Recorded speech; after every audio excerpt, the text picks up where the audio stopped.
सोलापूरचे ग्रामदैवत श्री सिद्धेश्वर महायात्रा व श्रीराम जन्मभूमी अयोध्या येथील श्रीराम मंदिरच्या मूर्ती प्रतिष्ठान सोहळ्यानिमित्त नमो चषक यांच्या वतीने प्रभाग क्रमांक 2 येथे भव्य रांगोळी स्पर्धा आयोजित करण्यात आली होती।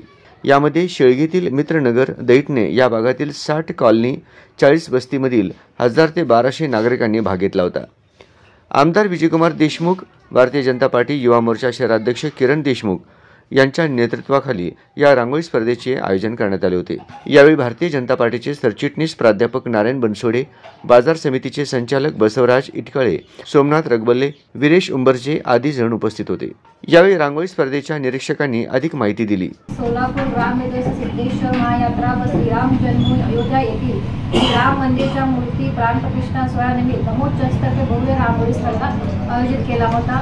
तर मला या स्पर्धेमध्ये परीक्षक म्हणून बोलायचं होतं, पण परीक्षा करताना इतकं अडचणी येत आहे की कमीत कमी ह्या स्पर्धेमध्ये 700 ते 800 महिलांनी सहभाग घेतलेला आहे। 7 सोसायटी आहे, त्यामुळे इतकं अवघड होत आहे। पण तरी पण त्यांना या स्पर्धेमध्ये आता संग्राम निर्मित सिद्धरामय्याची प्रतिमा आणि राम जन्मोत्सव येत्या 22 तारखेला आहे, त्याची प्रतिमा इथे काढलेली उत्कृष्ट रांगोळ्या महिलांनी काढलेला आहे। महिलांना दैनिक जीवनामध्ये वेळ मिळत नाही, पण खास महिलांनी आज संडे दिवशी जो त्यांनी थोडासा वेळ आपल्यासाठी काढलेला आहे, त्यात खूप आनंद वाटत आहे। कारण की त्यांच्यामध्ये त्यानिमित्तांचा कला इथे बाहेर आलेला आहे। आणि विजयकुमार देशमुख आणि माननीय किरण देशमुख यांनी जो महिलांसाठी हे व्यासपीठ उपकरण देण्यात आले, त्यांचाही खूप आभार आहे। त्यांनी असंच महिलांसाठी काही ना काही कार्यक्रम राबवण्यात यावा, कारण की महिलांना अजिबात वेळ मिळत नाहीये।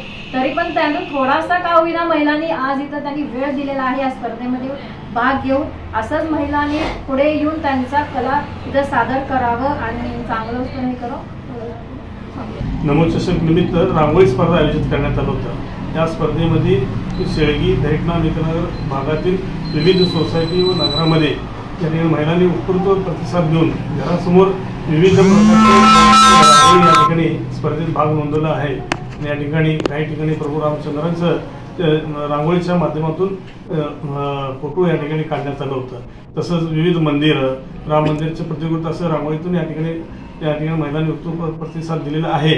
आणि असंच माता भगिनींचा 22 तारखेला सुद्धाही जसं या रांगोळी स्पर्धेत जल्लोष साधण्यात आलं, तसंच 22 तारखेला येणाऱ्या राम जन्मभूमीचा उद्घाटन प्रसंगी पण असंच सर्वांनी या ठिकाणी आपला प्रतिसाद द्यावा। मी विद्यावती पाटील, दैठणे प्रभाग क्रमांक 2 ची रहिवासी आहे। आणि हे जे स्पर्धा त्यांनी ठेवली आहे देशमुख मालकांनी खूप चांगलं केलेलं आहे, आमच्या मुलींना प्रोत्साहन दिलेलं आहे। आणि मी भारतीय जनता पार्टीची इतकी आभारी आहे की आम्हाला त्यांनी आमच्या अपेक्षेपेक्षा जास्त सगळं दिलेलं आहे, आमचा फायदा झालेला आहे। आम्ही त्यांची खूप ऋणी आहोत, खूप खूप आभारी आहोत। बोलू द्या, माझं नाव सांगते अगोदर। मी विद्यावती पाटील, दैठणे प्रभाग क्रमांक 2 ची रहिवासी आहे। आणि हे जे स्पर्धा त्यांनी ठेवली आहे देशमुख मालकांनी खूप चांगलं केलेलं आहे, आमच्या मुलींना प्रोत्साहन दिलेलं आहे। आणि मी भारतीय जनता पार्टीची इतकी आभारी आहे की आम्हाला त्यांनी आमच्या अपेक्षेपेक्षा जास्त सगळं दिलेलं आहे, आमचा फायदा झालेला आहे। आम्ही त्यांची खूप ऋणी आहोत, खूप खूप आभारी आहोत। धन्यवाद। हे शिबिर पार पाडण्यासाठी ज्ञानेश्वर कारभारी, संतोष बनगर, शंकर शिंदे, धैर्यराज रमण शेट्टी, उत्तम मोरे, गुड्डू निर्मल, योगेश शिरशेट्टी आदींनी परिश्रम घेतले।